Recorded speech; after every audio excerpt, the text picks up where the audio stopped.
Hey everyone, so as promised on this second video, we're going to get in some practice that involves application. And I'm skipping the top part here because that's just simple matching where we're finding the volume in terms of pi and then finding the correct matching volume that goes with that terms of pi. So I want to get into some of these word problems. So let's go ahead and just jump right into them. Let's start with the first one where it says, find the volume of a hemisphere that has a radius of 8 centimeters to the nearest tenth. Okay, so radius is 8 and to the nearest tenth. So r equals 8. Okay, so that means our formula is V equals 4 thirds pi 8 cubed, where 8 is R, right? So V is equal to, and we use our calculator, here it is. We're going to go right up here. I'm going to re-enter this once again. I like to work a little bit smarter. So if you have a graphing calculator, you can always re-enter formulas to make life a lot easier for you. But for 8 cubed, V is going to be equal to 2,144.6 or 7, depending on how you want to look at it. So if it's nearest 10th, if this is 66, this brings this up. So this becomes 2,144.7, and we're going to go centimeters cubed. Okay? All right, let's go to the next one. A Magic 8 ball has a diameter of 5 inches and it's filled with 85% blue water. How much space is occupied by the water? Okay, so first thing we need to do is find the volume of the sphere, and the diameter is 5 inches. So if d equals 5, r equals 2.5, because radius is half a diameter. So then we go back into our formula. We're going to replace that 2.5 raised to the third power. Our formula is V equals 4 thirds pi times 2.5 to the third power. Okay, our volume is 65, and this is to the nearest tenth, 0.45, which would make that, 44, so we're going to say 0.4.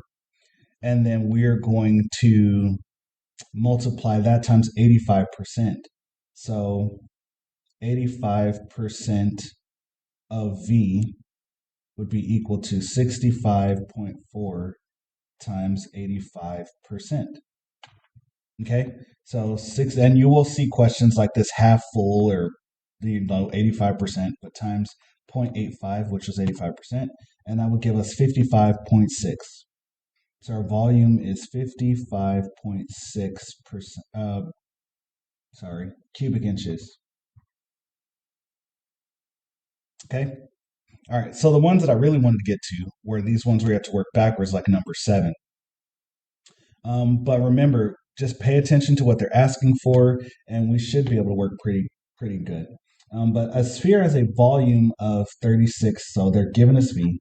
So V equals 36 pi. Okay, find the radius of the sphere. So what is R? Question mark. So if V equals 4 thirds pi r cubed, and we know that it's 36 pi, we're going to rewrite this to say 36 pi is equal to 4 thirds pi times r cubed. Okay, so to solve for r, we need to get all of this over here. So, to the other side to get it by itself. So first thing I'm going to do is divide by pi, or you can multiply everything out. So we could say 36 times pi, and we use our calculator. 36 times 3.14 to make it easier for us would be 113.04. And that's equal to, let's see, 4 thirds, control divide, 4 over 3 times pi times 3.14, which is 4.19 times r cubed. Okay, so I've multiplied pi out for both sides. So now all I need to do is divide by 4.19 to get rid of it on this side, and then do the same thing on the other, because what you do to one, you have to do to the other. So this goes away, and now we do 113.04 and we divide that by 4.19. And that gives us 26.97, close to 27. We're going to round up and call that 27, what is equal to r cubed, right? Okay, so how do we find r cubed? Well, I'm going to round this up to make it 27 to be nice and whole. So let's say 27 equals r cubed. Go up so you have a little bit of room. This says r times r times r. So what number could I multiply 3 times to get 27? Well, the cubic root of that, and this is where our calculator come in handy. We'll say control this, put it to the third root, and put 27 in there, and that would give us 3. So the cubic root of 27 is equal to 3. Now, let's use the more precise number because we had 26.97. Control that third power, and we have 26.97, 2.998, right? So that's still really close. I'm going to approximate and say this is 3, so r equals 3. So all we're doing is working backwards.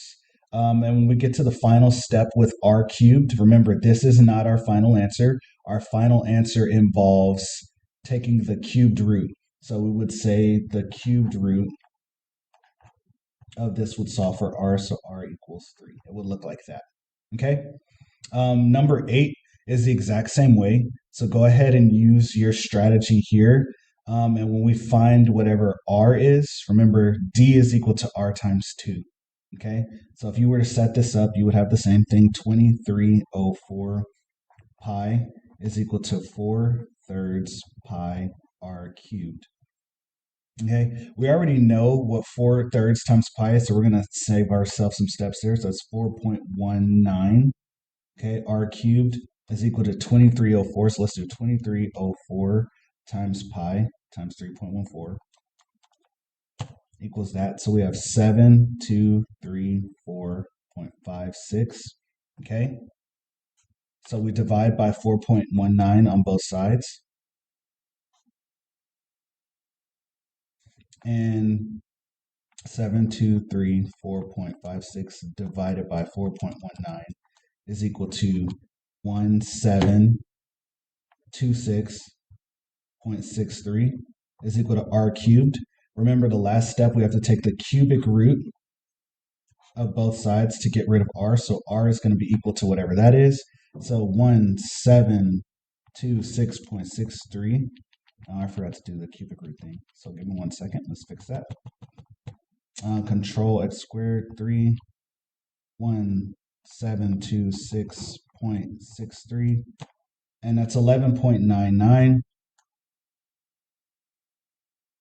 Like 11.997. Let's round up and call that 12. So if r equals 12, then what is d?